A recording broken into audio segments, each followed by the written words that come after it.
Então, gente, queria começar dando alguns recados para vocês, tá?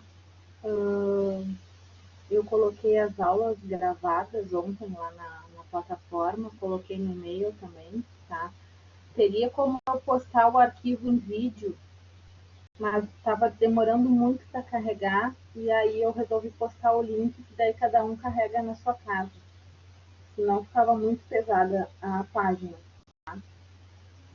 Outra coisa, os exercícios que eu tinha deixado lá, a atividade de pesquisa, eu modifiquei e acrescentei mais 2 itens, tá? Mas já organizei lá os 2 itens da pesquisa e apaguei e postei, acho que eu apaguei o anterior, se eu não me engano. Então o que tá lá é o que tem para fazer, tá? Como atividade modificada, tá? Postei uns exercícios também para vocês. E, na verdade, é tudo para ser corrigido na segunda-feira, tá? A atividade avaliada, o prazo de envio é até domingo à meia-noite, né? E os exercícios a gente vai corrigir na segunda-feira, tá? Peço que o maior número de pessoas possível que puder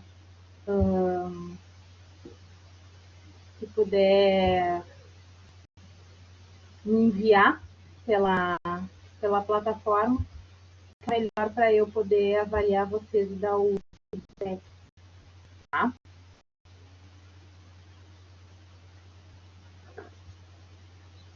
Já coloquei a aula para gravar. Vou fechar meu vídeo aqui e vamos começar. Hoje a gente vai falar sobre as teorias de enfermagem, tá? Se começar a travar muito meu áudio, me avise. Hoje a gente vai falar sobre as teorias de enfermagem. Cada teoria foi escrita por uma teorista, tá? Eu coloquei para vocês nessa apresentação as teorias mais comuns e as teoristas mais comuns, mas tem mais de 20, tá? Eu coloquei algumas, senão se torna muito cansativo, e dei atividade de pesquisa para vocês sobre algumas das outras que também não são todas. Então, né? O que é uma teoria? É um construto, é uma construção composta por um conjunto de leis e princípios racionais, hierárquicos e solidamente sistematizados, de caráter conclusivo, aplicado a uma determinada área. Então, isso é um conceito geral de teoria, né? É alguma coisa que alguém pensa, né? Faz uma hierarquia, um ciclo, né? Um sistema para que seja iniciado e concluído. Ele é aplicado numa determinada área. É muito confuso para vocês entenderem ainda com essas palavras, né? Mas tudo que a gente faz tem um embasamento teórico, tá? Tudo que a gente faz, todas as profissões, elas têm um embasamento teórico. Então, a gente inicia com base em alguma coisa, por exemplo, a Florence, né, que é uma das teoristas que eu vou falar. Ela foi lá para a Guerra da Crimeia, e ela chegou lá e ela concluiu o quê? Que aquele ambiente não era propício para aquele tipo de paciente que tinha lá, tá? Se vocês ouvirem falar em paciente, cliente ou usuário, gente, são termos destinados ao paciente mesmo, a pessoa que a gente atende, tá? Tem algumas teoristas que falam somente em cliente. O que não deixa de ser, porque nós atendemos uma pessoa e ela é a nossa cliente, assim como em qualquer outro local. Então, a Florence chegou lá e o que ela percebeu? Ela percebeu que aquele ambiente não era propício, né? Não era digno de sobrevivência de ninguém, principalmente os com ferimentos abertos. Então, ela começou a modificar o ambiente, tornando ele limpo e organizado. A rotina dos pacientes também mudou, né? Passou a ser uma rotina também limpa e organizada, com banhos, com alimentação adequada. E aí, o que, que ela fez? Ela teve um embasamento teórico de que o ambiente não era propício para aqueles pacientes sobreviverem, era isso que estava causando a morte deles. Então, ela fez um ciclo, né, de procedimentos, banho, alimentação, troca de roupa de cama, curativos, para que ela conseguisse fechar esse ciclo com um desfecho bom, né? Então, ela fez toda essa teoria dela ambientalista. Aquela área não era legal, ela melhorou e com isso ela teve bons resultados, tá? Teoricamente, essa forma é a mesma coisa que está escrito nesse slide para vocês com outras palavras, tá? Mas na prática é isso. Ela é um conjunto de afirmações sistemáticas, então eu preciso mudar esse ambiente porque isso não está propício à sobrevivência e isso está levando ao agravo da condição de saúde dos pacientes, tá? É uma explicação dos fenômenos da realidade e uma relação entre os fenômenos e consequência. Então, aí é o que eu acabei de falar para vocês. Os fenômenos eram a sujeira, as más condições de higiene, a péssima alimentação e a consequência deles era o alto índice de mortalidade daqueles pacientes por não terem condições de sobrevida.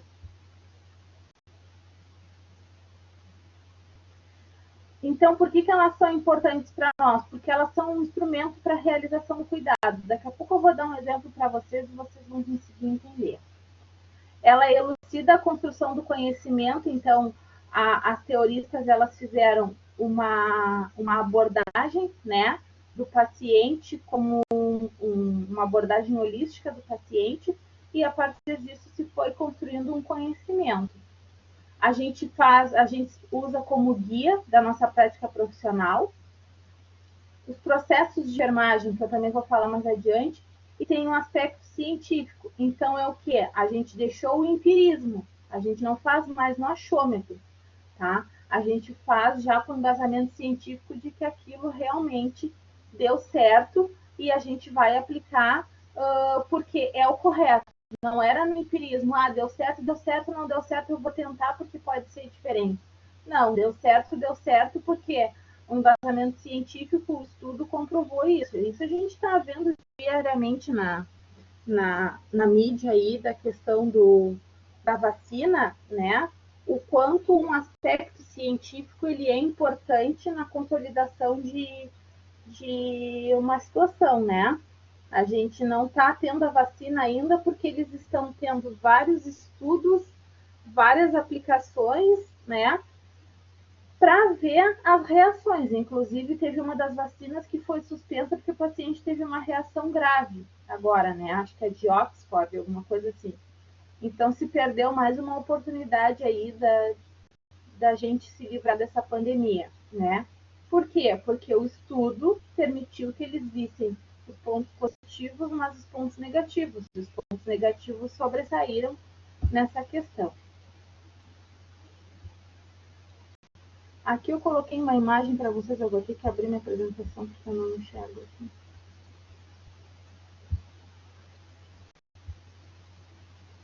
Né? É uma complexidade de cuidado. Eu coloquei só essa imagem porque ela engloba tudo o que a gente precisa para ter uma condição de vida ideal, tá? São condições socioeconômicas, culturais e ambientais gerais. A gente tem as condições de vida e de trabalho, né? Que se tornam ruins para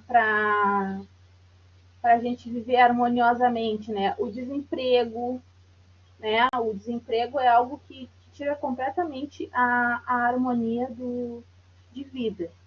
Água e esgoto, tem pessoas que têm condições sanitárias, outras pessoas não, e eu sempre cito o exemplo, né, daqueles povos ribeirinhos que a gente vê na televisão, que as pessoas vivem em casas de madeira, dentro da água, né, e aquela água ali é a água que eles utilizam para comer, é a água que eles utilizam para tomar banho, é a água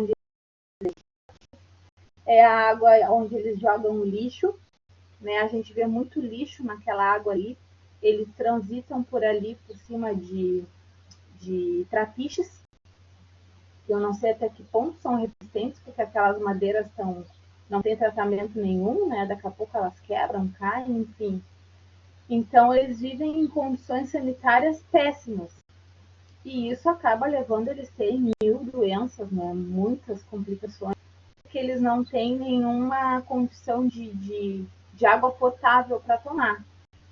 E a água potável, a gente diz, eu não tomo água da torneira porque não é limpa. Gente, a água da torneira que a gente tem aqui, ela é considerada potável, tá? Tem pessoas que tomam águas em condições muito piores do que essa que a gente tem e não utiliza. Mas é porque a gente tem condições de ter uma água melhor. Mas se não tem condições, a água que sai da torneira para nós, ela é uma água limpa. E outra, a gente tem condições sanitárias, a gente tem uh, ligação de esgoto, né? A gente tem banheiro na nossa casa, a gente tem onde os nossos dejetos seguirem um caminho teoricamente seguro. Mas tem pessoas que não têm, tá? Tem também os serviços sociais de saúde, né, que são serviços que muitos povos, aí, muitos povoados, Brasil e mundo afora, têm as suas condições de saúde mantidas somente através desses serviços, tá? E tem muitas pessoas que nem procuram esse tipo de serviço, não têm acesso. Eu sigo algumas páginas de enfermagem, Instagram e tal, e às vezes a gente vê as condições subhumanas que as pessoas se deixam ficar por terem vergonha de procurar um atendimento de saúde, né? A gente sabe que, infelizmente, demora um atendimento de saúde, num posto de saúde e tal, mas dependendo da condição, se tu chegar no pronto-socorro, tu vai internar para resolver aquele problema. Tem pés diabéticos, tem miíase, né? Aquele vermezinho que parece um grão de arroz. E, gente, condições assim, que vocês não conseguem nem imaginar que as pessoas se deixam chegar por ter vergonha. Eu não vou ir no dentista, que vergonha, eu tô com o dente cariado, eu não vou ir no dentista. Se tu não for no dentista porque tu tá com o dente cariado, tu vai ir depois que tu perdeu o teu dente? Né? As pessoas têm esse costume de, se ainda tá bem, não procurarem um serviço de saúde. Eu tô com dor de ouvido, mas tô ouvindo bem e tudo, então não é nada de grave. Aí quando para de ouvir ou começa a sair infecção, sai desesperado procurando um serviço. Então a gente não tem que deixar, a gente tem sempre que orientar, e essa vai ser a função de vocês também, as pessoas a procurarem um serviço de saúde o quanto antes, porque lá tem sigilo, o que vai ser visto nessa pessoa vai ser visto em outras muitas pessoas e já foi visto anteriormente também.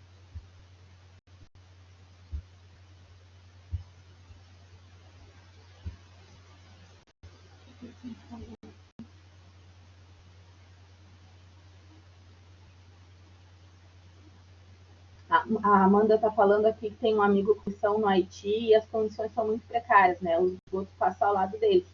Praticamente o que aconteceu lá na Guerra da Crimeia, há quantos séculos atrás, né? E a gente não consegue acreditar que hoje em dia as pessoas ainda vivem nessas condições. Eu também tenho um amigo muito próximo que foi numa missão para o Haiti e ele disse que o que mostra na televisão não é nada do que é de verdade, que a localidade lá tem cheiro de morte, porque por causa do terremoto, aquele que teve há 5 anos atrás, nem lembro, tem pessoas que ficaram perdidas ainda no meio dos escombros e não tiveram condições de sepultar essas pessoas, enfim, né? E eu vi uma reportagem sobre um filtro que foi criado, que ele filtra nanopartículas. As nanopartículas hoje são consideradas, elas são menores do que micropartículas, né? As nanopartículas são muito pequenas. Eles fazem barro de biscoito, secam no sol para comer. Imagina, barbaridade. E aí esse filtro era um filtro que ele tinha dois polos, um em cima e um embaixo. Então tu pegava água num córrego e ele filtrava essa água, né? E aí ele separava a sujeira e deixava a água teoricamente mais própria para beber do que aquela condição que ela tinha naquele córrego, né? Lá é situação de miséria, extrema pobreza, a maioria das pessoas passa fome, né? E não tem o que fazer, porque a cultura deles é assim, eles sempre foram um povo muito pobre. Depois desse terremoto, então, quem não tinha nada ficou com menos ainda. Então, é que eles comem biscoito de barro, né, gente? Imagina. Dói até de pensar.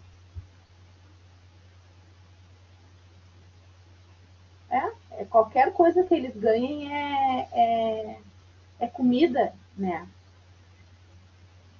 E ali perto tem Miami, tem vários lugares que são deslumbrantes, né?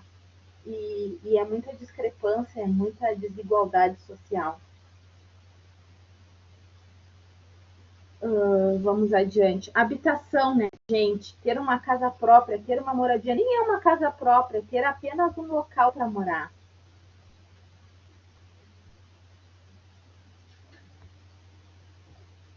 Ter apenas um local para morar já é algo que te traz uma condição biopsicossocial favorável. Porque a gente vê aí na rua, na volta do hospital, nos lugares, né? Principalmente ali na volta do hospital, que é onde eu mais vejo, os moradores de rua, eles eles dormem. Teve até um tempo que tinha um rapaz que dormia numa barraca do lado do hospital, e às vezes a gente ia para trabalhar assim, e era muito triste de ver ele dormindo tapado, dormindo dentro da barraca, a barraca com uma lona, e chovia, aquela rua alagava, e a barraca dele cheia de água na volta, e ele saía para cuidar os carros, e deixava aquilo ali coberto com uma lona, naquela umidade. Se a gente dentro de casa já sente as cobertas úmidas,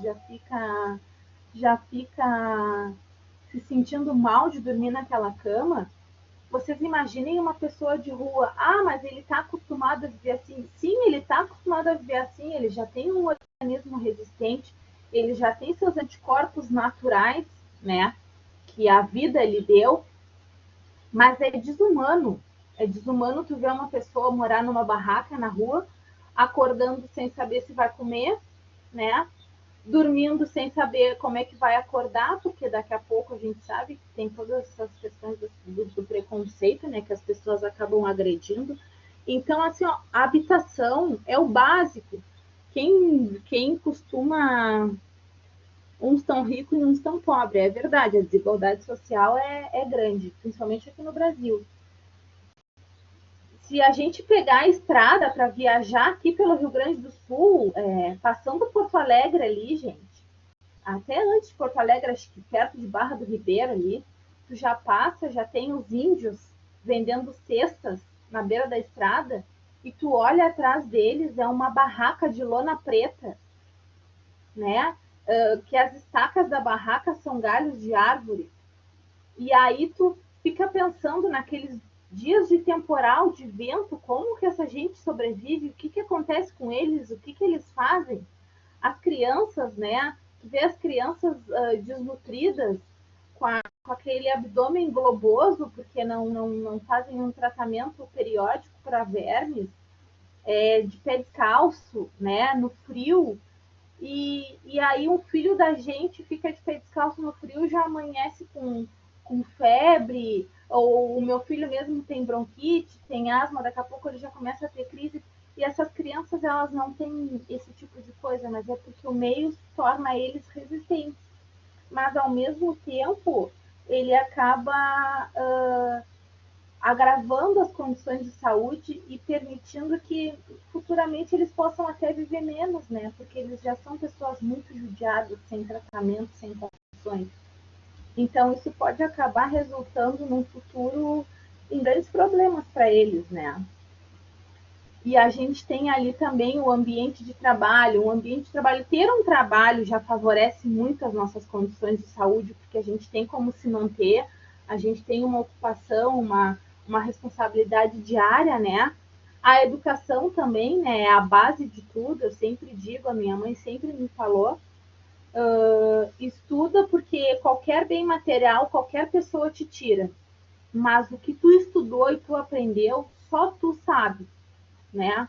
Só tu vai conquistar tudo o que tu quer com o teu estudo. As crianças aqui da volta viram louco, pegar, já doei roupas, mas eles andam sempre sem e sempre bem. Sim, eles andam no frio, né?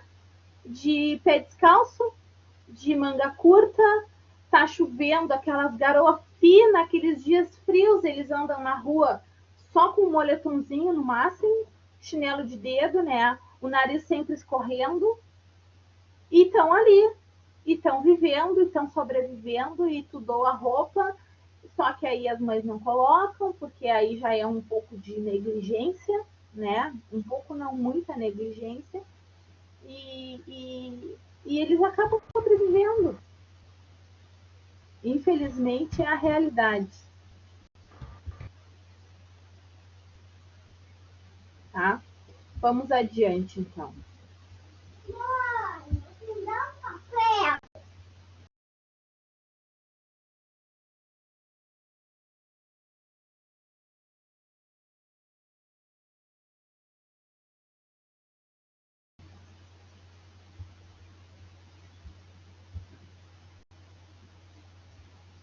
Aí eu coloquei alguns marcos históricos aqui, só a nível de conhecimento, que eu nem vou entrar nessa questão para não ficar muito cansativo.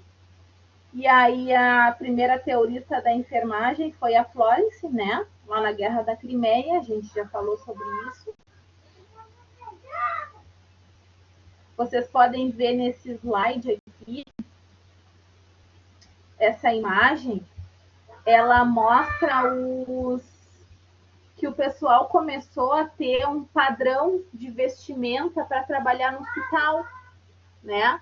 Porque antigamente era a roupa que tu tava, aqueles vestidos e saias e etc. Aqui nessa foto, nessa imagem histórica, já começa a se ver que começou a ter uma padronização de vestimenta do pessoal da enfermagem. Um vestido com um avental longo, né, mangas compridas e uma touca.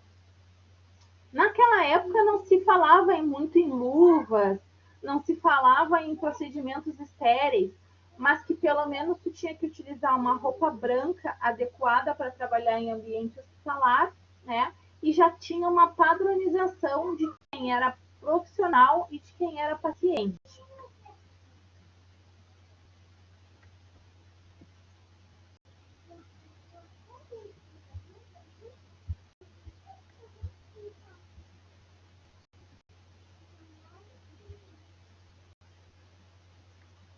E aí aconteceu uma classificação dos fatores, né? Um era o isolamento de fatores, relacionamento de situações e produtora de situações, tá? Agora eu vou explicar para vocês melhor, vocês vão começar a entender como é que funciona tudo isso. Então, qual foi a relação das teorias com o desenvolvimento, né, das teorias? Ele estava relacionado com o quê? Com o contexto histórico, né? Toda a questão de se estudar o que aconteceu, o que podia se melhorar, o que já tinha acontecido, o que tinha dado certo, o que não tinha, né? A cultura, que é algo que influencia muito na condição de saúde das pessoas, que era o que a gente estava falando agora. Tem questões que são completamente culturais, por exemplo, os índios viverem pedindo na beira da estrada, tentarem vender um cesto para ganhar alguma coisa, passarem fome, não terem condições sanitárias e não terem condições de. Só um pouquinho.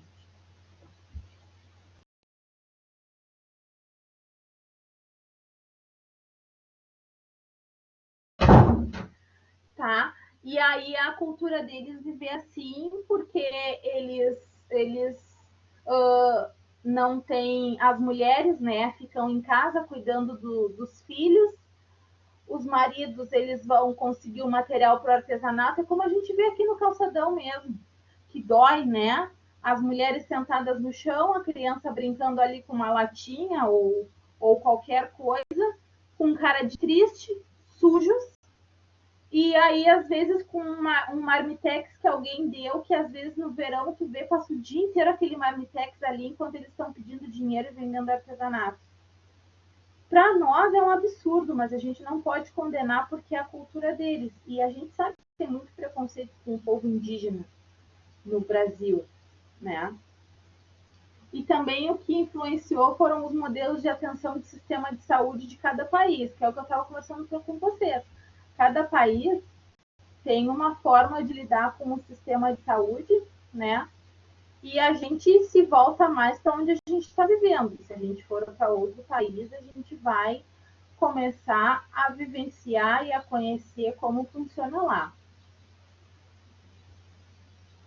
Então, os elementos a gente tem, né, pressuposições básicas. Eu pressuponho que se for dessa forma, eu vou ter tal resultado, mas eu só vou saber se eu aplicar, né? Porque eu tenho esse conceito de que esse ambiente sujo, ele está trazendo micro-organismos para esse paciente, para esse ferimento, para essa condição. Um exemplo, né, de tudo isso aí. O bloco cirúrgico. A gente, quando for lá para o bloco cirúrgico, vocês vão ver que tem toda uma paramentação específica para andar lá dentro. A gente não pode entrar lá com a roupa que a gente veio da rua, a gente não pode circular lá com o sapato que a gente veio da rua, e a gente não pode andar sem touca no cabelo, e a gente não pode entrar em sala cirúrgica sem máscara. Por quê? Né? Quais são as pressuposições básicas aí, na verdade já comprovadas, né? A nossa respiração, ela tem micro-organismos. Tem vírus, bactérias que são nossos mesmo. Só que, se eu chegar perto de um sítio cirúrgico aberto, de uma cirurgia, né? Vamos supor que estejam com o abdômen aberto. Se eu chegar ali e respirar, esses micro-organismos que são comuns ao meu trato respiratório, eles não são comuns àquele abdômen com aquele ferimento aberto. E ali dentro eles vão causar um processo infeccioso, tá? Então, se eu utilizar máscara, quando eu chegar perto desse sítio cirúrgico, eu não vou estar contaminando o ar, tá, gente? E a gente tem que usar máscara desde a preparação de uma mesa cirúrgica, no instrumental. A gente tem esses conceitos de que os nossos micro-organismos, eles são contaminantes, né, em outro local. E as proposições, eu tenho essa proposição de que se eu não respirar, eu acredito que não vai contaminar. Óbvio que pode acontecer desse tipo cirúrgico contaminar depois, mas provavelmente não vai ter sido com micro-organismos do meu trato respiratório, vai ter sido com micro-organismos que, por falta de condições de esterilidade durante a troca de curativos, enfim, outras mil questões, né? Ou pode ter sido porque a pessoa estava com algum adorno, uma pulseira, uma aliança, um anel, é zero adorno também dentro do hospital, porque tudo carrega sujidade. Ou porque essa pessoa não trocou a roupa quando entrou, né? Só colocou uma roupa por cima. Enfim, é só um exemplo que eu estou dando para vocês que se chegou a um conceito de que o que tu traz de fora contamina aquele ambiente. E é um ambiente completamente estéril, porque a gente tem ferimentos a céu aberto ali, né? A gente tem pessoas fazendo procedimentos cirúrgicos com uma técnica asséptica, né? Uma técnica estéril que pode vir a acabar contaminando por um descuido ou por algum descaso.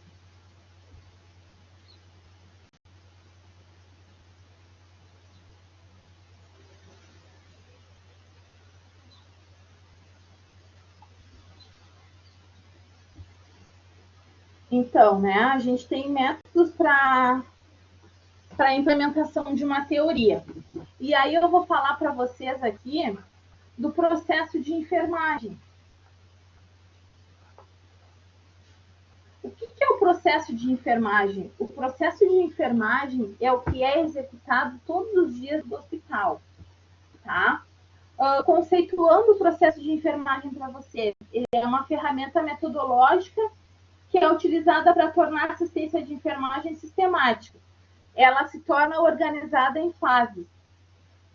E a gente tem o objetivo, né? A gente objetiva orientar o cuidado profissional para promover a qualidade do cuidado desse paciente. Então, o que é isso, né? A gente tem uma atividade embasada em teoria.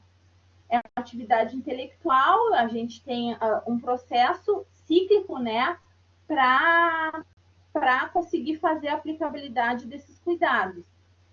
E isso, mais uma vez, prova que a gente saiu do empirismo e foi para o científico. Eu tenho esse processo de enfermagem que ele é composto por 5 etapas, tá? Essas 5 etapas, elas são uma determinação, uma normativa do COFEM. A gente vai ter uma aula só sobre isso, mas eu estou dizendo para vocês o que eu preciso explicar para a gente conseguir chegar onde eu quero. Então, ela tem 5 etapas, que é? A gente vai fazer uma coleta de dados no paciente, vai diagnosticar a situação, vai fazer um planejamento de enfermagem, isso são do enfermeiro, tá? Vai implementar o nosso planejamento e vai fazer uma avaliação da eficácia de tudo isso, tá? Então, é um ciclo. A coleta de dados, eu vou conversar com essa pessoa, vou saber o que a levou até lá, quais as condições a levaram até lá, né? O que chegou a um pé diabético. Por que tu tá com esse pé diabético? Ah, porque eu não trato a minha glicose, né? Eu não faço meu tratamento para diabetes e eu tenho alimentação inadequada. E aí eu cortei a minha unha do pé e eu machuquei o canto da unha que estava encravado. E aí, dali para diante, nunca mais cicatrizou esse ferimento. Aí o meu dedo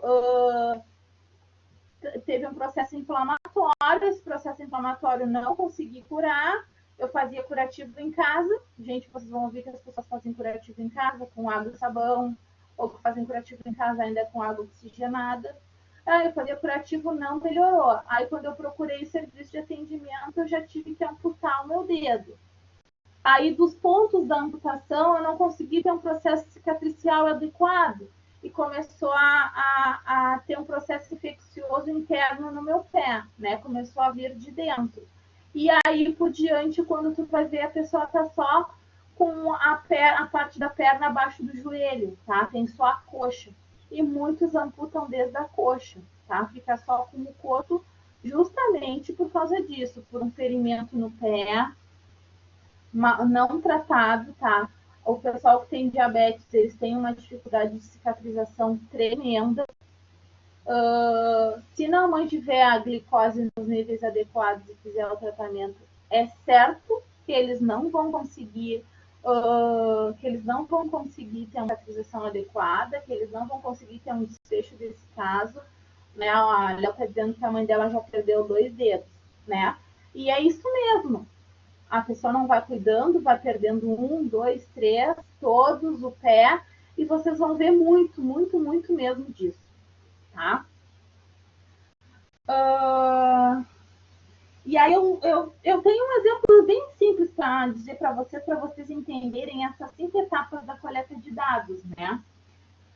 Que, por exemplo, eu tenho um paciente que ele retornou do bloco cirúrgico, tá? E aí ele me refere cefaleia. A partir de hoje, então, já entendam que vocês não vão falar mais em dor de cabeça. Claro, para os leigos vocês vão falar em dor de cabeça, mas o termo técnico para dor de cabeça, quando vocês forem fazer as anotações de vocês, é cefaleia. Ah, não é muita cefaleia porque está com muita dor de cabeça. Não, é cefaleia intensa, tá? E aí esse meu paciente retornou do bloco cirúrgico referindo cefaleia. Então, na coleta de dados, o que eu fiz? Ah, o que o senhor está sentindo? Eu estou com dor de cabeça. Ah, meu paciente está com cefaleia. Por quê? Por que ele está com cefaleia? Aí eu já estou vendo a parte do diagnóstico.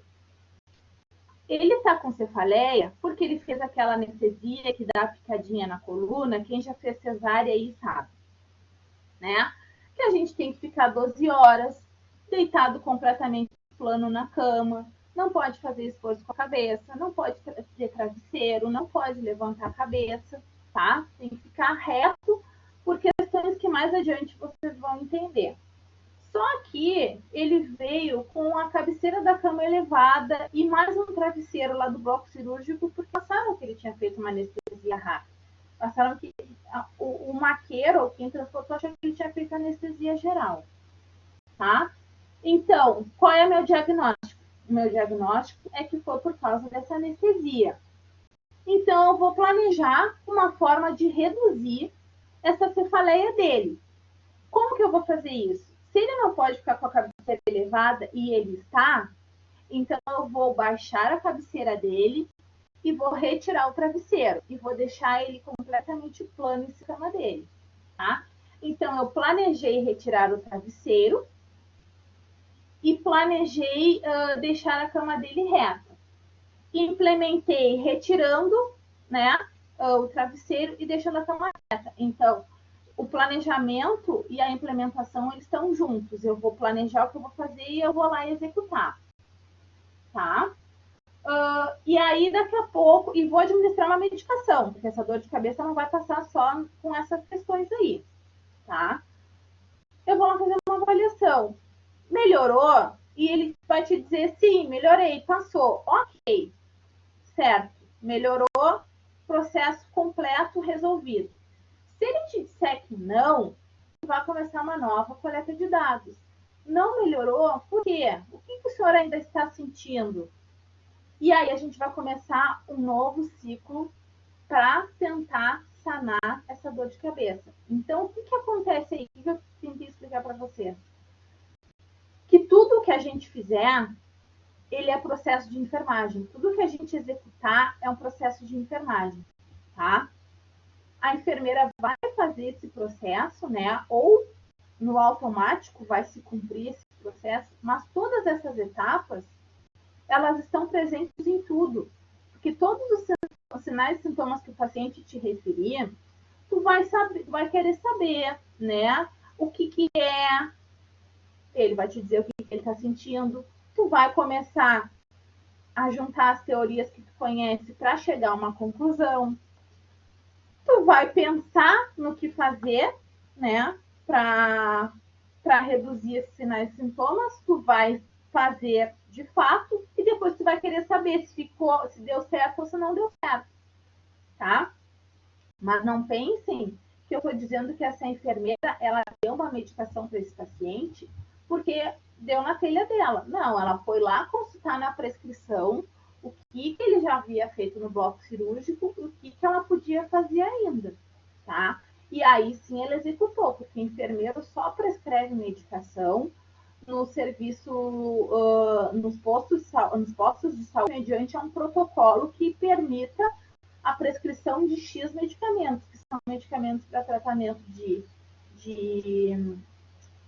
ISTs, né, que são infecções sexualmente transmissíveis, que agora a gente não fala mais DST, e algumas outras medicações para tratar vaginites e coisa assim, mas nada muito complexo, tá?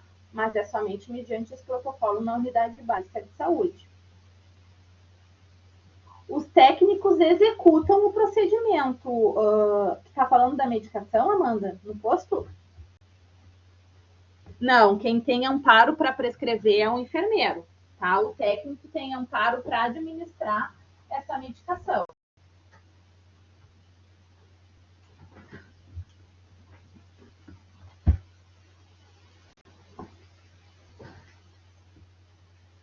Então, né? Quais foram os critérios que foram usados para se aplicar essas teorias?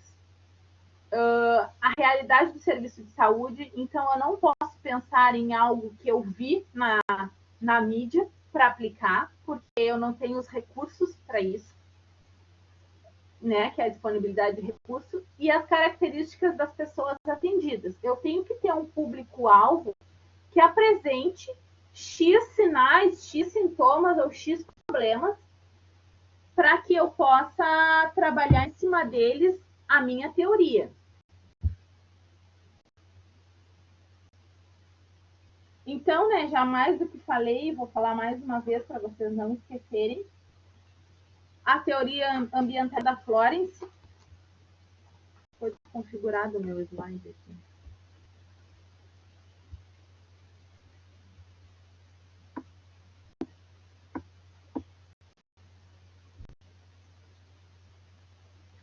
ela assumiu a enfermagem como diferente da medicina, né?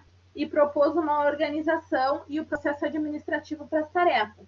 Então, a Florence, ela já começou a tratar a enfermagem como sendo uma profissão, como sendo um campo diferente da medicina, explicando os tratamentos que são pertinentes para cada patologia que a medicina propõe, mas ao mesmo tempo fazendo atividades que sejam de cunho da enfermagem, que não tenham nada a ver com a medicina.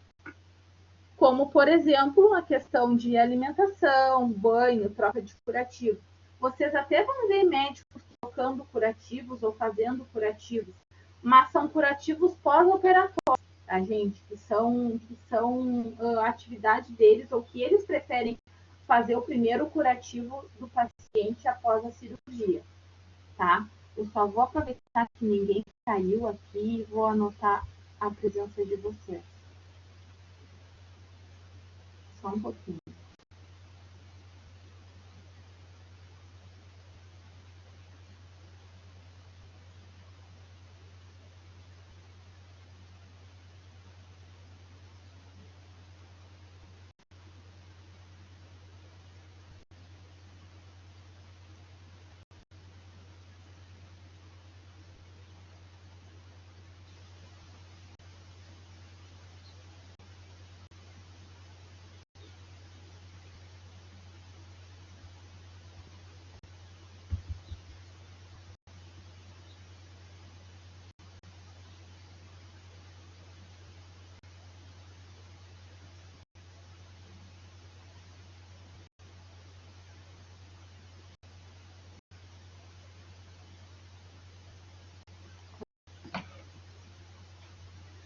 Tá? E aí a Florence fez essa questão do processo de administrar as tarefas, né? E ela de forma geral, ela simplificou os processos do corpo. O que ela quis dizer com isso? Os processos reparativos do corpo, eles estavam sofrendo agravos por falta de manejo do ambiente. Então, o processo dela melhorou com o manejo do ambiente onde o cliente se encontrava. Ela manejou esse ambiente para que fosse benéfico na recuperação do paciente, né? E também começou com a fundamentação de que a enfermagem é responsável por tudo que é relacionado ao cuidado individual do paciente. Então, esse paciente, ele se alimentou, vocês vão ver lá no hospital que as pessoas querem saber, eu tenho tal exame amanhã às 10 da manhã, hoje eu posso comer? Pode comer.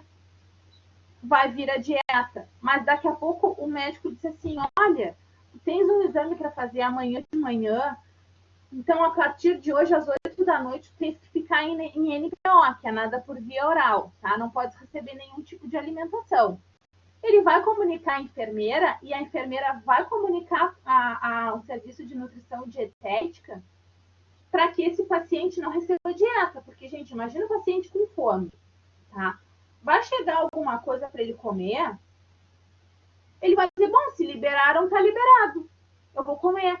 E aí ele perde a data do exame, e aí ele perde a data que provavelmente ele vai se operar, e aí tem que começar tudo de novo, ele tem que fazer o jejum dele novamente. E acontece também, né, infelizmente acontece, de o paciente fazer todo o preparo para a cirurgia e ter um problema no bloco, ou ter uma intercorrência, ou o médico não poder, ou não ter anestesia.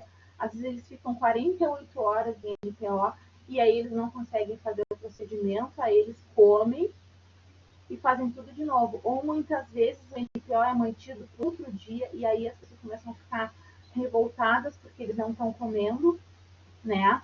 Eles não estão indo fazer o procedimento deles, aí quem acaba sofrendo a penalidade é a enfermagem, porque vocês vão ver aqueles memes que existem no Facebook, no Instagram, de o paciente com a enfermagem, né, botando os dentes para fora, e depois quando chega o médico é um paciente bem calminho, um paciente bem amorzinho, bem calminho.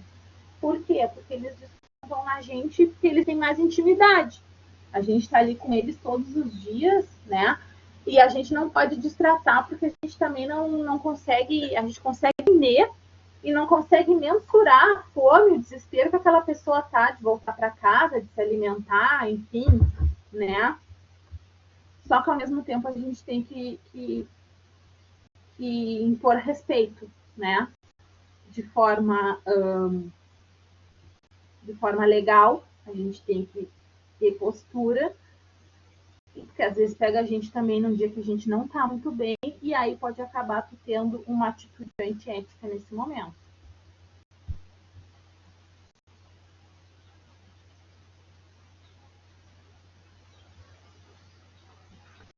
Então a gente teve aí a Josefine e a Lota, né? Que elas fizeram uma teoria humanista.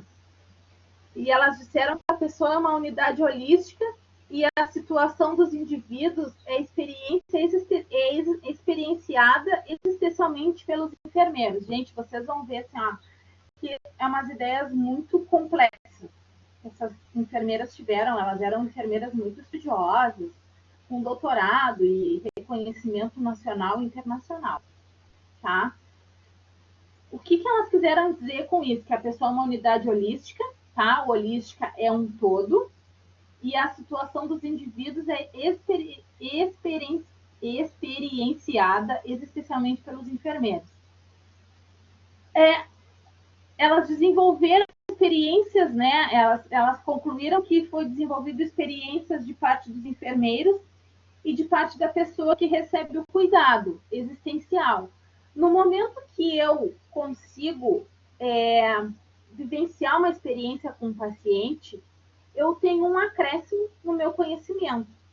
E no momento que ele convive comigo, ele também tem um acréscimo no conhecimento e no benefício dele. E assim nós conseguimos fazer uma troca de vivências e de experiências. A situação dele foi algo que me trouxe uma experiência e uma oportunidade de qualificação, dizendo assim diretamente. E a minha experiência com ele também foi benéfica, porque eu trouxe um benefício para ele, foi benéfica para os dois. Eu beneficiei ele com o meu cuidado e ele me beneficiou com essa experiência. A gente pode fazer 10 vezes o mesmo curativo, a gente pode fazer 10 vezes a mesma função, a gente pode fazer 10 vezes a administração da mesma medicação. Tem pacientes que vão reagir de uma forma, tem pacientes que vão reagir de outra forma. E assim tu vai começar a ter essa experiência profissional. Olha, pode acontecer isso, pode não acontecer. Pode ser que esse paciente reaja da mesma forma que o outro, pode ser que esse paciente reaja de forma diferente. Vocês vão ver durante a aplicação de uma benzetacil, por exemplo. Tem pessoas que só falta assim, ó, voar pela janela de dor. E tem pessoas que fazem e dizem, poxa, todo mundo sempre falou tão mal dessa benzetacil, mas nem é tudo isso o que dizem. Achei que fosse bem pior, tá? Foi uma forma de reação. A mesma coisa a vacina da gripe. Para mim, a vacina da gripe é terrível de dolorosa. A vacina da gripe, para mim, assim, ó, é uma coisa que eu tomo porque eu sei que eu preciso. Mas eu fico com o meu braço pesado, meu braço fica doendo. Eu fico com restrição de mobilidade porque parece que eu tô com uns 10 quilos a mais em cima do braço. E tem pessoas que tomam a vacina da gripe e não sentem nada. Por exemplo, meu marido tomou que não sentiu absolutamente nada. A minha mãe tomou, não sentiu absolutamente nada, né? O meu filho tomou e ficou muito bem. Eu fico com o meu braço muito dolorido e no outro dia é pior ainda. Tem pessoas dizendo que também sentem. Para mim é horrível a vacina da gripe. É das piores, mas eu tomo, né? Até porque só uma vez por ano.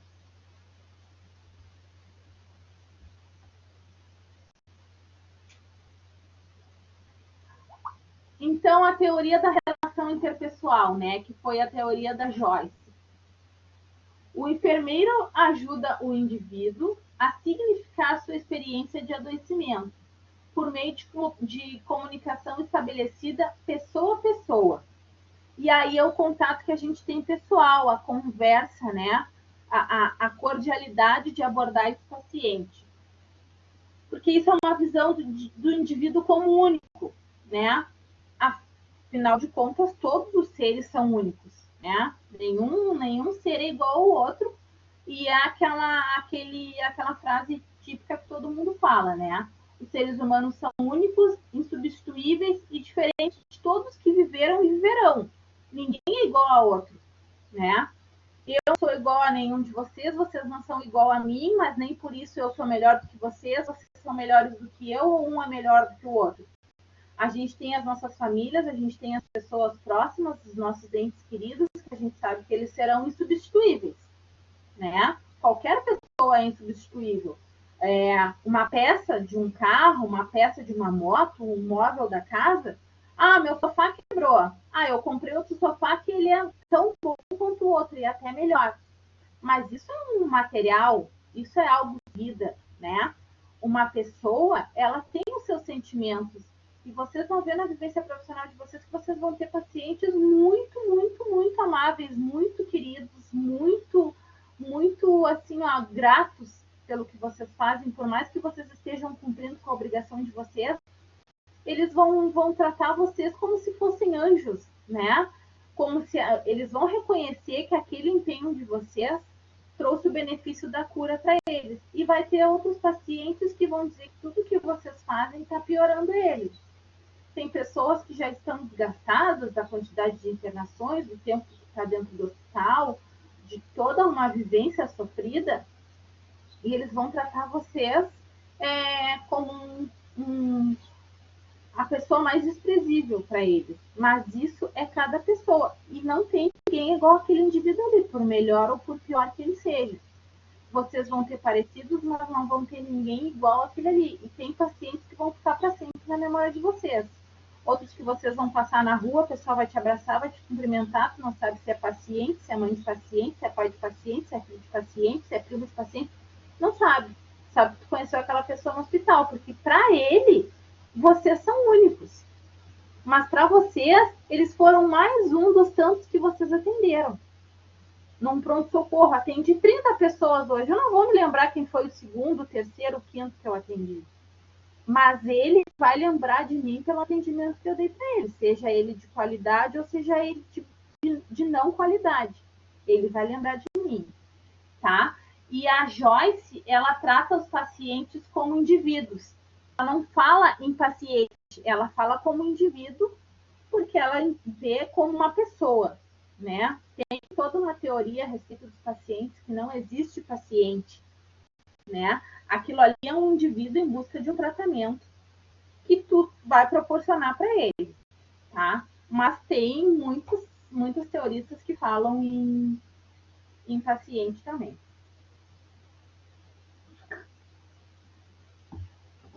Aí teve a Calista, né? Que ela fez a teoria da adaptação e ela diz que a enfermagem é uma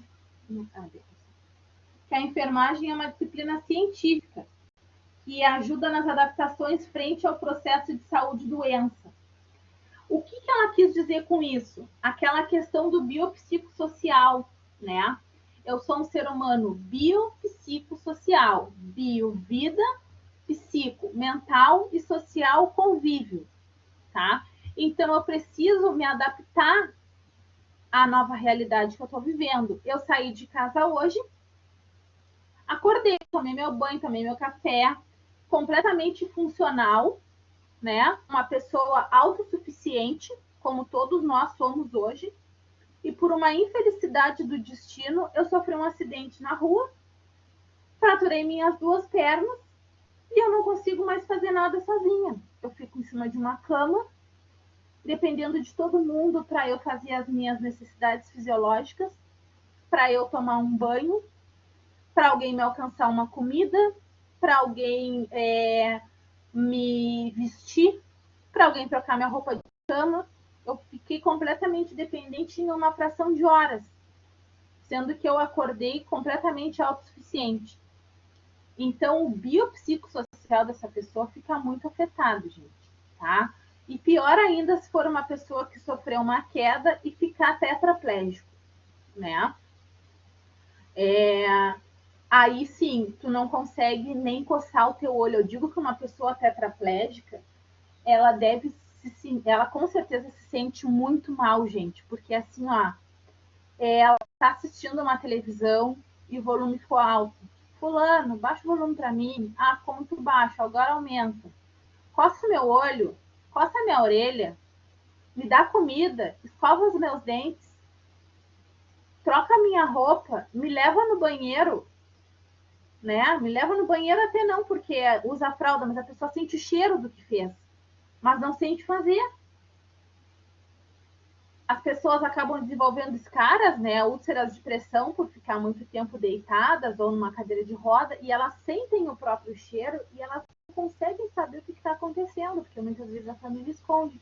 Então é uma coisa assim, ó, uma situação que a tua vida e a tua mente, elas mudam completamente. O teu bio, psico e o social. Tu não quer conviver com ninguém, porque tu tá vendo todo mundo fazendo as mesmas coisas de sempre e tu não consegue mais fazer.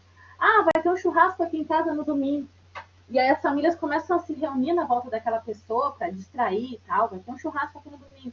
E tu era aquela pessoa que assava, que dançava, que, que que pulava, que fazia brincadeira com todo mundo, que corria com as crianças, e tu tá ali preso numa cadeira de rodas, conseguindo mexer no máximo os teus olhos e a tua boca, sem conseguir. Tem pacientes que não conseguem nem virar o pescoço. Ah, a Alana tá falando que o pai dela foi dar um pulo num rio de cabeça e fraturou a coluna, comprimiu a medula, né? Mas não ficou tetraplégico. Ele não mexe um lado do corpo. Ele ficou com uma hemiparesia lateral, né? Ficou com um lado do corpo adormecido. Para ele, isso já é algo que mudou completamente a vida dele.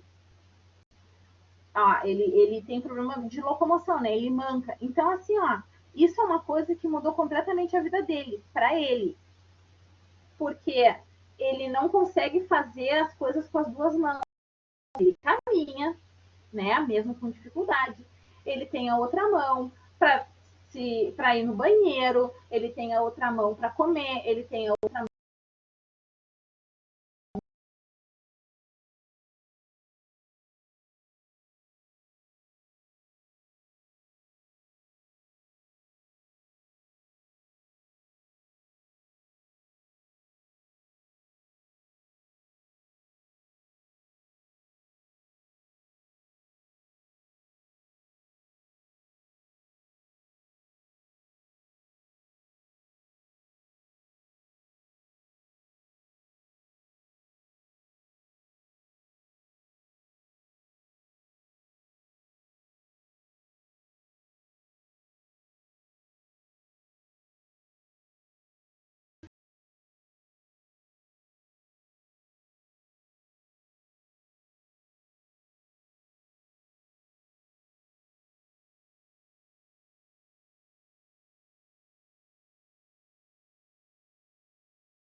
E foi o lado direito que me lesionou.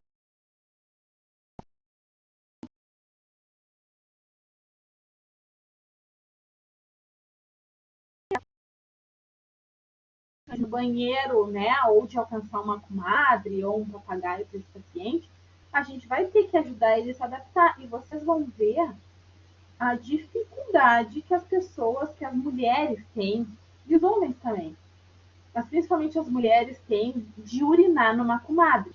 Comadre é aquele material inox que a gente coloca para a paciente urinar quando está deitada, né? Ou evacuar também. O que a Lana falou, ele está indo ao psicólogo porque tem dias que ele endurece todo, não consegue fazer nada, né? Não consegue lidar com a situação, pois cada dia é pior. Tentou de tudo, agora está esperando um remédio para as células vem lá de Israel, mas a Anvisa está trancando. E aí tem todo um procedimento burocrático também e causa ansiedade no paciente. Isso deixa a gente muito ansioso, porque a gente sabe que tem uma questão, tem uma solução, mas a solução está sendo barrada por burocracia, né? E aí a gente tem que tá dando eco. Melhorou?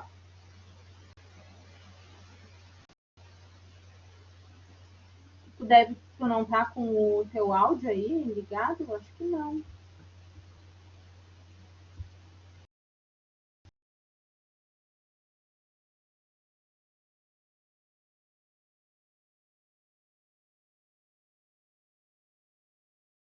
Ajudar esse paciente a se adaptar para que ele consiga viver melhor, da melhor forma que ele puder dentro dessa nova condição, né? E aí cabe aos médicos dar esperança ou não para esse paciente de uma melhora, o que normalmente, dependendo da situação, não tem nenhum prognóstico de melhora. É aquilo ali e dali para frente ele vai ter que aprender a conviver dessa forma.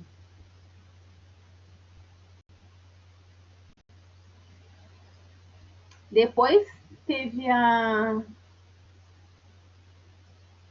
Aí entra a questão de uma rota de fuga, né, Alana? Ele tá conseguindo relaxar usando uma substância alcoólica que está trazendo um prazer para ele que ele tinha de outra forma e agora ele está vendo no álcool. E aí a pessoa quer relaxar tomando e aí o organismo fica viciado naquilo ali. O teu organismo se torna viciado naquilo ali e o teu cérebro te diz, eu preciso, dá um estado nervoso na pessoa e a pessoa toma uma dose e acalma. Ah, é brincadeira, tô tremendo, não tomei minha dosezinha de hoje, que a gente brinca, né? E isso é verdade, é o organismo pedindo, tá? Eu digo isso para vocês porque tem bebês que nascem com abstinência, né?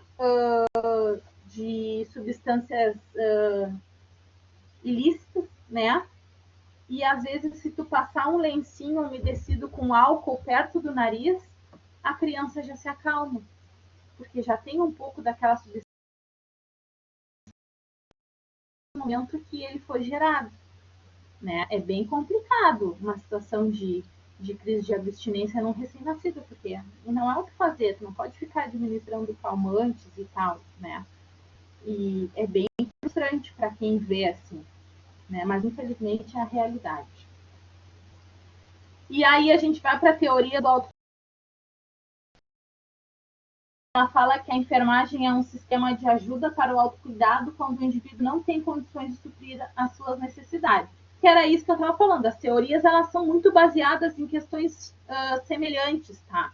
Mas cada uma aborda um tópico. A gente tem que cuidar e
Internet dela, eu acho.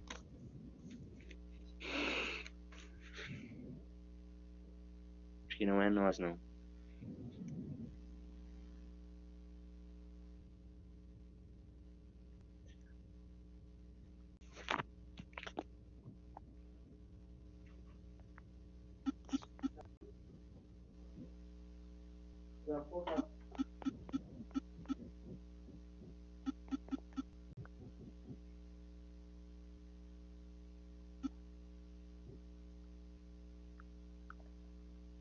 Oi, gente.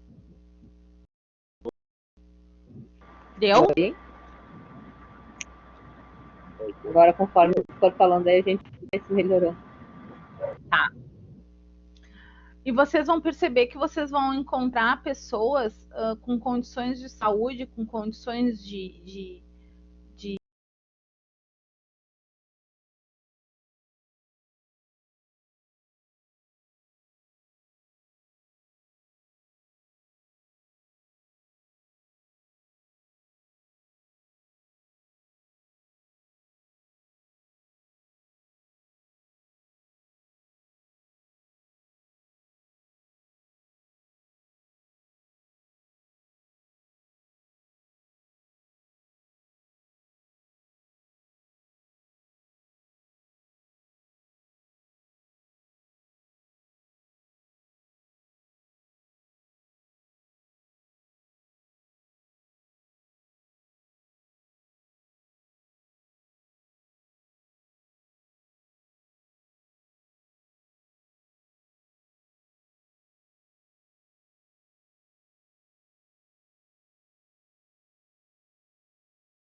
outra teoria, que foi a teoria.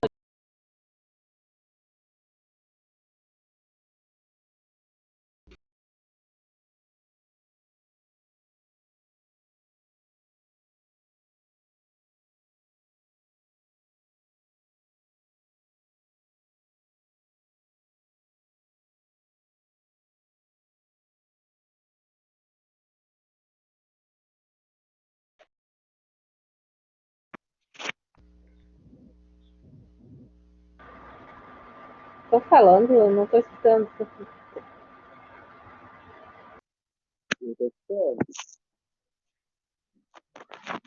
Também não tô ouvindo, gente. Né?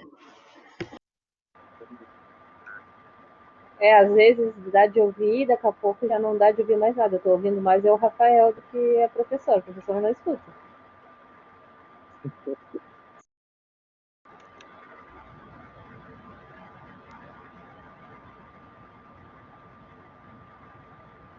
Oi. Oi. Reiniciei minha internet aqui para ver se melhora. Ah.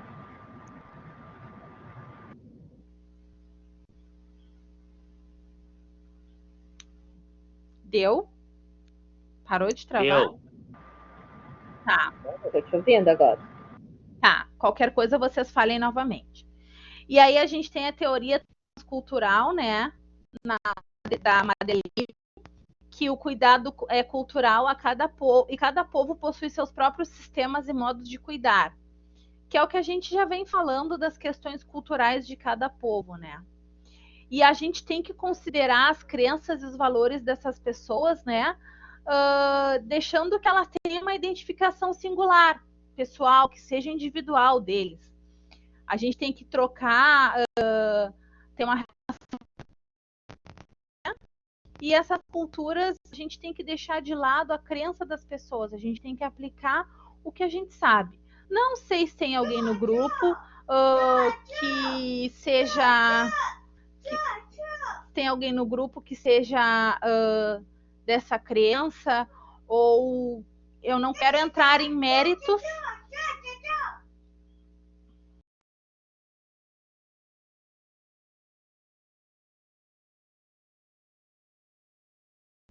Não quero entrar em nenhuma religiosa, mas uma crença que sempre nos traz muitos problemas, né, de resolução imediata no hospital, são as pessoas que são testemunha de Jeová, tá? Que eles não aceitam nada que seja dos outros, teoricamente explicando no contexto geral. Por exemplo, pode estar ocorrendo de um paciente precisar de uma transfusão de sangue e isso seja responsável pela vida dele. Receber o sangue de outra pessoa ou o órgão, né? Eles também não doam. Eles têm vários argumentos de que existem 1001 procedimentos que podem ser feitos para que essa pessoa não receba o sangue de outra pessoa. Tá? A transfusão sanguínea é um caso bem corriqueiro, né? Falando nessa questão aí. Então, gente, a gente não pode obrigar isso a acontecer, tá? Aquele sob pressão que teve na Globo, teve até uma parte que o médico queria fazer uma transfusão sem o consentimento dos pais. Aquilo ali foi completamente antiético. Por isso que eu não gosto muito de assistir esses seriados que falam sobre o cotidiano hospitalar, porque às vezes eles trazem algumas coisas antiéticas, algumas coisas erradas, tá? Então, assim, ó, ele queria fazer a transfusão sanguínea sem o consentimento dos pais. Primeiro, a criança era menor de idade. Segundo, a crença deles era contra isso. E terceiro, né, mediante ao recebimento de uma transfusão sanguínea sem o consentimento dos pais, esses pais poderiam acabar rejeitando essa criança depois e trazendo todo um problema. Eles já tinham dito que se fosse a vontade de Deus, que aquela criança iria morrer, ponto final. Então a gente não pode passar por cima dessas crenças. Uma pessoa que seja um bandista, né, que vai entrar para uma sala cirúrgica e tem lá os guias, né, que carrega consigo sempre e que quer levar para dentro da sala cirúrgica, a gente sabe que não pode. Eu vou morrer se eu não levar isso comigo, isso sempre está comigo. Não, mas não pode, acabou o assunto. Não pode, gente.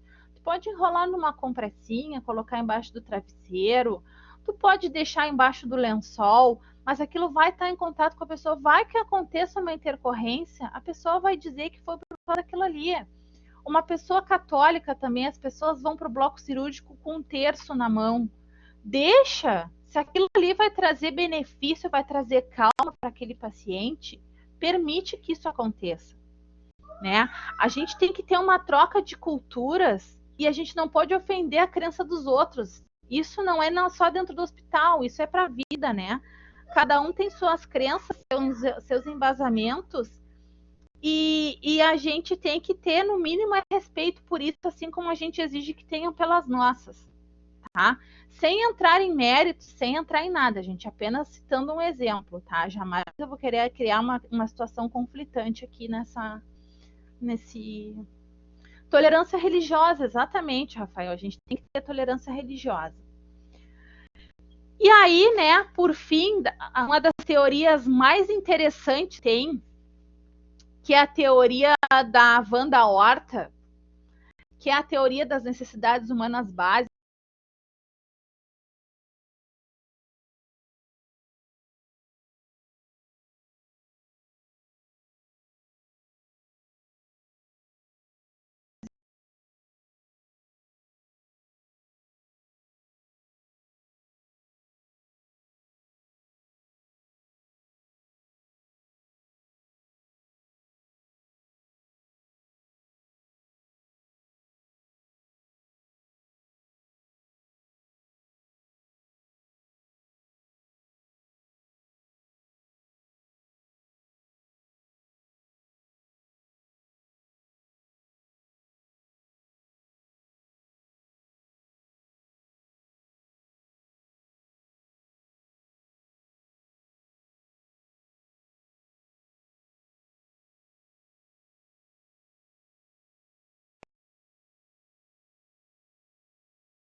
Oi.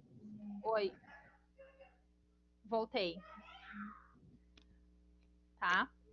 Tá.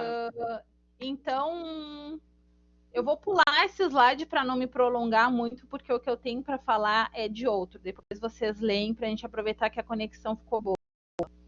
Tá?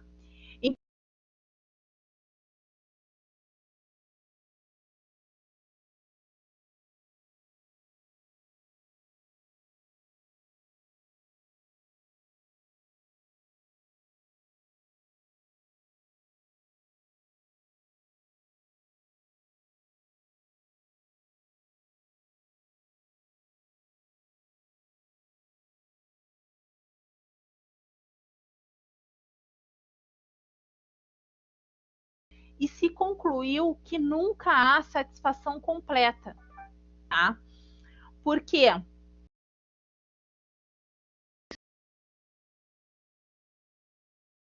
comportamento de alguns macacos, tá? Na época. E ele percebeu que os macacos, quando ficavam com baixo aporte de alimentação,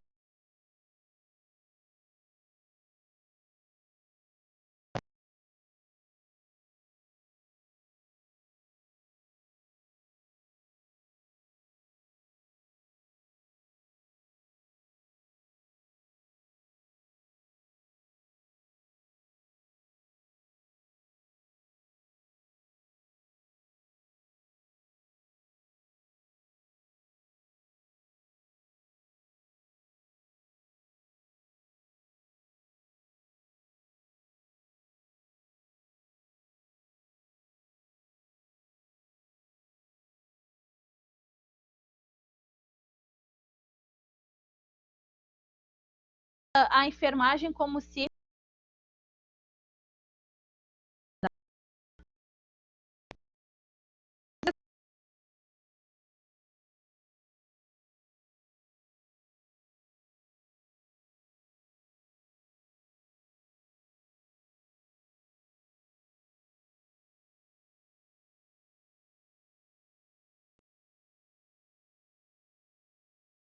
que é essa pirâmide aqui, tá?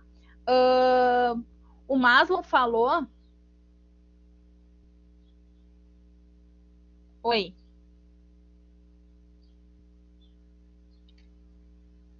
Oi? Melhorou, Rafael?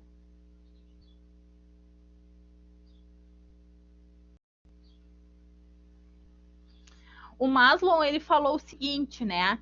Que um indivíduo só de um próximo estágio se o nível anterior estiver sanado, né? E que a motivação para realizar esses desejos vem de forma gradual. Então, o que é a base dessa pirâmide das necessidades humanas básicas, né? A gente tem que estar com as nossas necessidades. A gente tem que estar com as nossas necessidades fisiológicas, em primeira etapa, ideais, tá? Eu preciso respirar, comer, beber água, né? O sexo, né? A prática da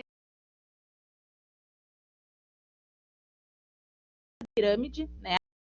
Hormonais por questões de autoestima. A homeostase, que é o meu corpo todo em equilíbrio, e a excreção, tá? Que é a excreção das minhas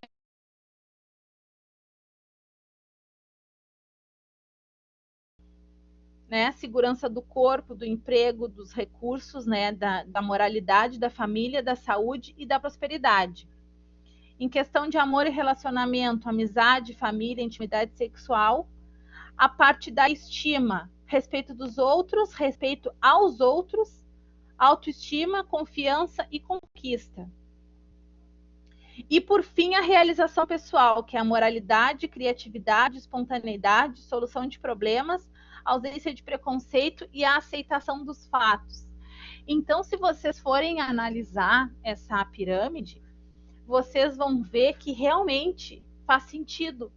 Porque se eu não estou com as minhas necessidades fisiológicas equilibradas, eu não vou tá me sentindo bem, tá? Eu não vou ter segurança com o meu corpo, que já é o nível de cima. E tem pessoas que quando não estão, né, a maioria das pessoas quando não estão com esse equilíbrio, elas acabam se fechando, né? Socialmente, não convivem com família, não convivem com amigos, não têm intimidade sexual. E isso, a gente começa a se olhar no espelho e baixa a nossa autoestima, a gente não tem autoconfiança, tá? A gente não consegue se ver bem. E dificilmente a gente vai conseguir chegar na etapa da realização pessoal, o que mesmo estando tudo totalmente equilibrado, a gente não consegue chegar na etapa da realização pessoal, porque ninguém é realmente realizado e pleno. Porque a gente precisa tá com a moral, a criatividade, a espontaneidade, ter solução para todos os problemas para ter realização pessoal, e isso nunca acontece, né? Então a gente nunca tá pleno nessa pirâmide, sempre vai ter algum degrau dela desequilibrado, tá? Uma pessoa que disser que está com a sua pirâmide completa, gente, é impossível, tá? Tem que ser uma pessoa muito iluminada, uma pessoa muito positiva, que ela vai dizer para sua mente que está tudo equilibrado, porque muitas vezes a gente está tentando ficar bem porque a gente sabe que a gente não está bem, mas a gente diz não, bola para frente, vamos seguir, porque é a única forma que tem de... Alguém me perguntou alguma coisa aqui. Peraí que tá...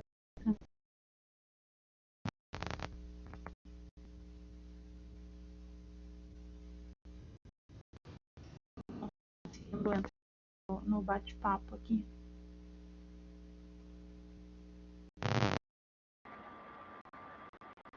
A Tarciana perguntou o que é homeostase, que ela não lembra.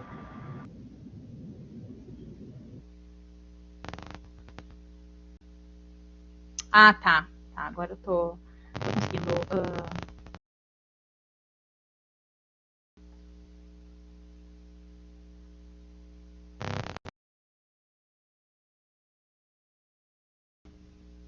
homeostase, né? Foi isso que ela perguntou. Peraí que eu não tô me localizando aqui. Deu. A homeostase é o corpo em equilíbrio, né? É todas as nossas necessidades humanas, as nossas necessidades do corpo em equilíbrio, tá? Tarciana, entendeu?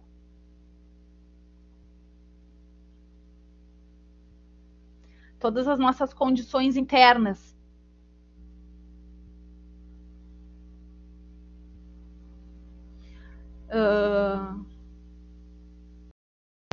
Eu escuto pegar a mensagem. Ah, agora eu recebi.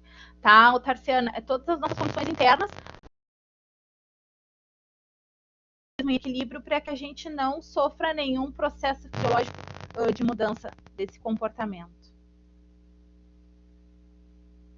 Ficou bom o meu áudio agora?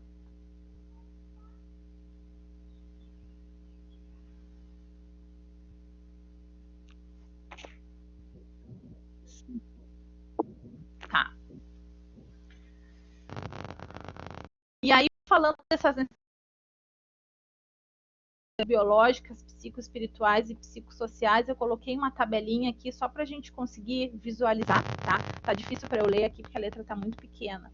Então, né, depois vocês leiam com mais calma. Que biológicas, né, são oxigenação, hidratação, eliminação, que tá a homeostase. Aí tá, Tarciana, são todas essas questões que tem que estar em equilíbrio. As psicossociais, segurança, amor, liberdade, comunicação, e as psicoespirituais, né, religiosa ou teológica, né, ética ou a filosofia de vida. Tem pessoas que têm uma filosofia de vida que se embasam nas crenças, né, que elas vivem uma filosofia de vida embasada nessas crenças, e tem pessoas que nenhuma. E isso é a motivação delas. Elas não têm crença e elas acham que isso para elas basta, que uma crença é algo que não tem necessidade do indivíduo ter, porque é bobagem. Eu vou respeitar, é a tua opinião, não é a minha opinião, tá?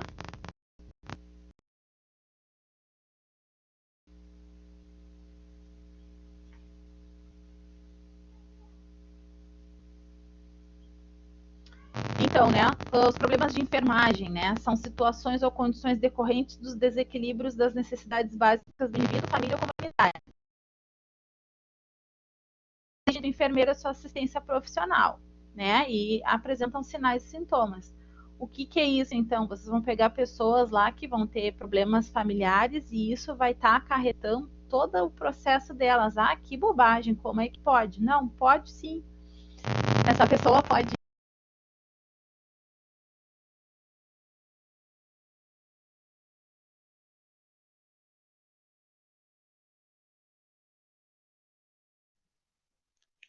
Ana Paula. Oi. Tá, já. Oi. Não, eu tinha fechado o áudio, que estava reconectando.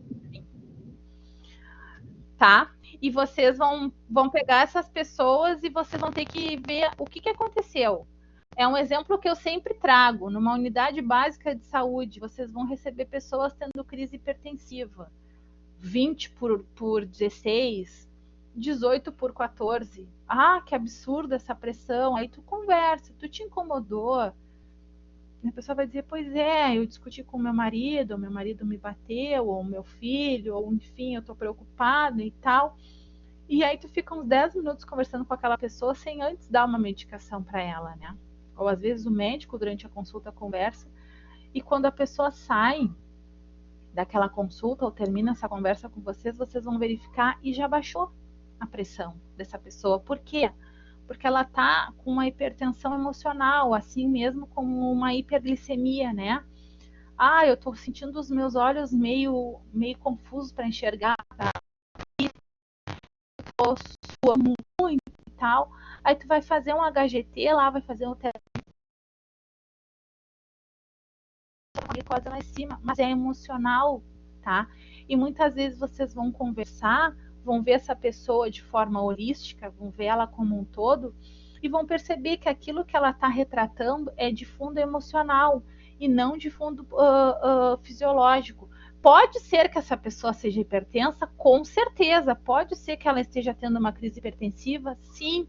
Mas isso não precisa ser decorrente da fisiologia. Isso pode ser decorrente de uma crise de ansiedade, de um pensamento acelerado, de uma forte emoção, né? Perdeu algum familiar, está com um familiar internado no hospital, enfim, 1000 situações, mas só para deixar claro para vocês que muitas vezes as pessoas procuram a gente porque elas querem uma conversa, não uma medicação ou um procedimento. Tá? E aí depois eu falo sobre o processo de enfermagem, que eu já expliquei bem isso para vocês, né? Que como é que eu vou identificar a lista de problemas, como que a gente vai identificar essa lista de problemas no nosso paciente?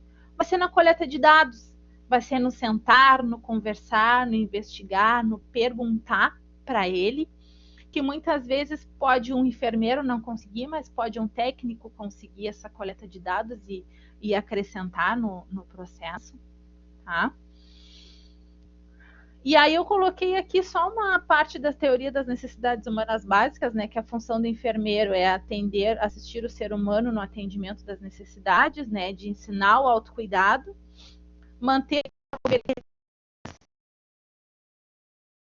as 3 etapas. Eu ajudo o meu paciente a manter a saúde dele, a promover, ensinando como ele pode fazer, né, para se cuidar. E no caso de ele ter tido alguma sequela, teve um AVC, ficou com uma sequela, eu vou ajudar ele a se recuperar, vou ajudar ele a caminhar, a levantar da cama, a comer, a ir no banheiro. A gente participa dessas 3 etapas. E a gente participa também do ensino, da pesquisa, da administração, tá, da responsabilidade legal. E aí eu coloquei aqui para vocês, só que eu tinha dito que tinha a resolução do COFEI, né, que traz na teoria das necessidades humanas básicas, que traz 6 etapas, né? A gente tem no processo de enfermagem 5 etapas, mas a Wanda Horta colocou 6 etapas no processo dela. Isso é a teoria dela, tá? Mas não tem nenhum problema. Isso é mais assim, vai cair numa questão de prova, tá? Uma questão de prova de um concurso para você, que eu tô deixando para vocês, que da Wanda Horta são 6 fases e do COFEN são 5.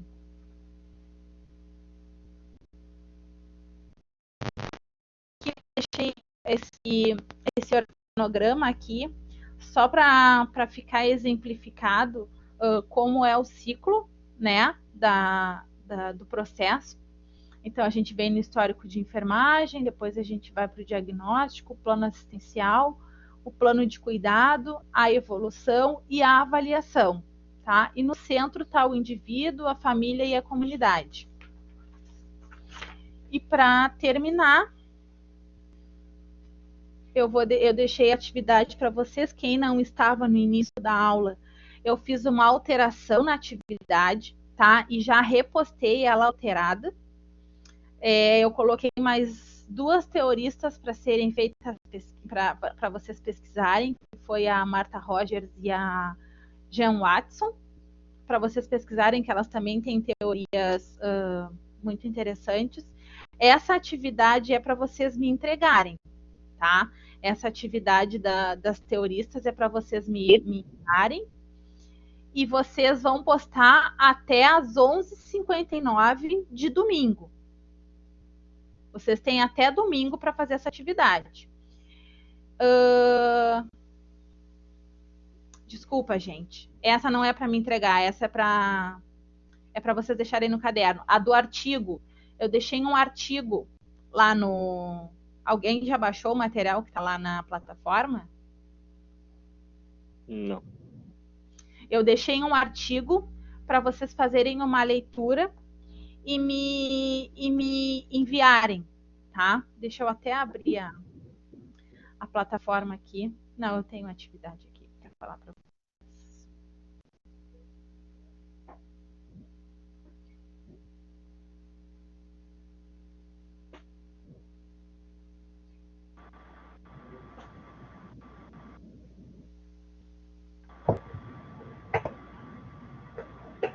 A atividade da semana passada que a gente tinha que enviar para ti, ela era pontuada, Ana? A do filme? Isso. Sim, eu botei a nota lá na plataforma. Ah, tá, obrigada. Tá? Eu não consegui te enviar pela plataforma, eu te enviei pelo WhatsApp, aí eu nem olhei lá. Pois é, mas eu coloquei nota para ti lá igual. Tá, obrigada. Tá, então vamos de novo aqui, abrir a atividade aqui, que o que eu tenho anotado eu já risquei tudo, que eu fiz primeiro à mão, depois eu... Tá? Então, tem a atividade essa das teorias que vocês têm que pesquisar 1, 2, 3, 4, 5, 6, 7 teorias, tá? E fazer a leitura de um artigo. Isso, foi essa modificação que eu fiz, eu coloquei as 2 juntas. Vocês vão pesquisar essas 7 teorias, tá? E vocês vão ler esse artigo e vocês vão fazer uma resenha desse artigo. E vocês vão me entregar tudo. Eu coloquei tudo para entregar porque eu estava pesquisando na internet e tem algumas teorias que vejam bem a fonte que vocês vão pesquisar. Porque tem algumas teorias que têm divergência ali, gente. Tem sites ali que estão fugindo da realidade, tá? Então, para eu ver se está certo, eu quero que vocês me enviem a pesquisa dessas teorias e a leitura do artigo, tá? Até domingo, que dia é domingo? 13. Dia 13, Dia 13/9, até a meia-noite, vocês vão me entregar essa atividade para que eu possa corrigir e retornar para vocês. Falo de novo, quem puder me colocar essa atividade na plataforma, para mim é melhor, porque eu consigo dar um feedback para vocês e deixar a nota, tá? Porque teve alguns alunos que não conseguiram postar os 2 textos da última vez lá na plataforma e me enviaram um por e-mail e terminou que na hora de corrigir eu falei que tinha enviado um texto só, mas tinha um por e-mail, tá? E aí, depois que eu faço tudo isso lá na plataforma, eu não consigo mexer mais nas notas de vocês. Encerra a atividade para mim, não consigo. E aí pode acabar acontecendo de eu não conseguir deixar a nota ou não conseguir deixar um feedback para vocês, tá? Foi o que aconteceu comigo, eu enviei um e depois para enviar o segundo não achava a opção de enviar, e por isso que no fim eu tive que te enviar os dois pelo WhatsApp. Isso. E aí me perco na correção.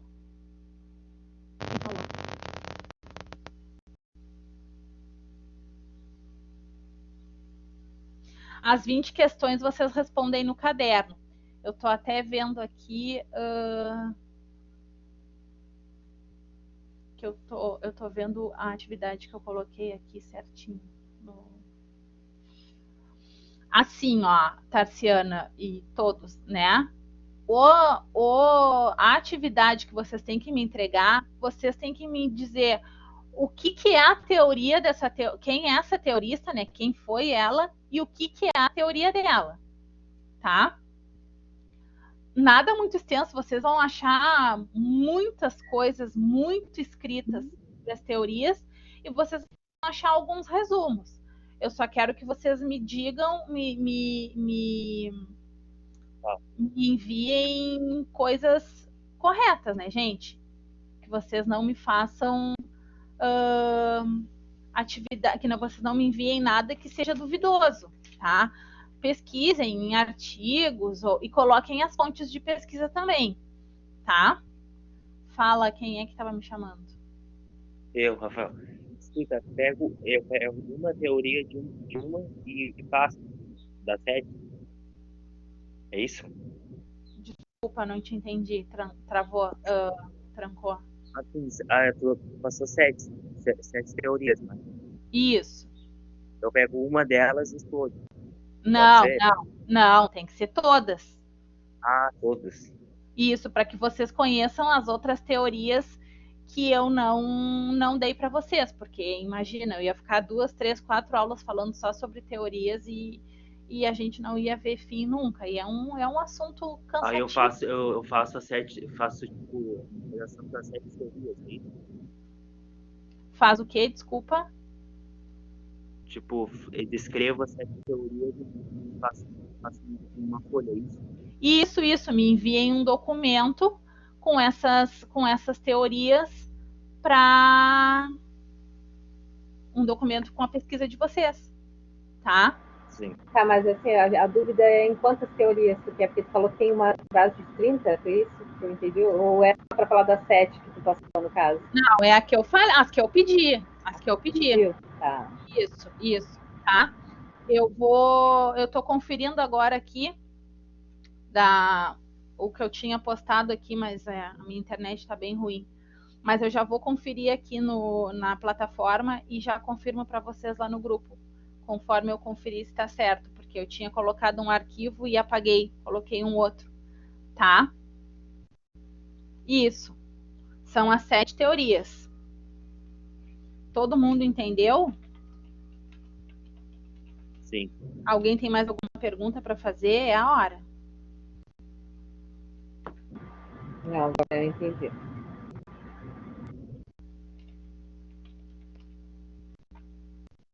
Mais alguém que não entendeu? Tá? Vocês vão pesquisar essas 7 teorias e vão fazer uma resenha sobre o artigo também, tá? Eu deixei um artigo lá para vocês, porque o que é a minha intenção? É que vocês pratiquem a escrita, tá? Porque eu percebi que algumas pessoas estão com alguma dificuldade na escrita, né? E que vocês pratiquem também a leitura, porque quando a gente lê, a gente escreve melhor. Então, a gente tem que praticar para conseguir desenvolver esse assunto, né? A gente tem que conseguir desenvolver textos, a gente tem que ter um bom diálogo, a gente tem que ter uma boa escrita e a gente só vai desenvolver isso lendo, tá? Então, eu vou colocar a atividade lá de novo. Acabei de achar aqui, eu tinha colocado com a data para 11/9, porque a gente atrasou uma aula corrigindo os exercícios, né? Então, a gente tem 7 teorias para vocês pesquisarem e me enviarem, e mais a leitura do artigo. Entendido? Sim, perfeito. Então, tá. Já vou repostar novamente o arquivo aqui e para vocês praticarem já quando quiserem, tá? Então, vocês vão me entregar isso até domingo e tem os 20 exercícios para vocês fazerem. Eu acho que são 20 exercícios, né? Que eu postei também, que vão ficar no caderno de vocês para a gente corrigir na segunda. Tá bem? Tá bem. Então tá, por favor, façam os exercícios. Certo? Então eu vou parar a gravação aqui, mais tarde eu já posto essa aula para vocês. Tá bem? Nos vemos segunda às 9 horas, então. Qualquer coisa que vocês precisarem, podem me chamar. Tá bem, obrigada. Tá bom? Se tiverem alguma dúvida, podem me chamar. Bom final de semana para vocês. Boas atividades. Obrigado.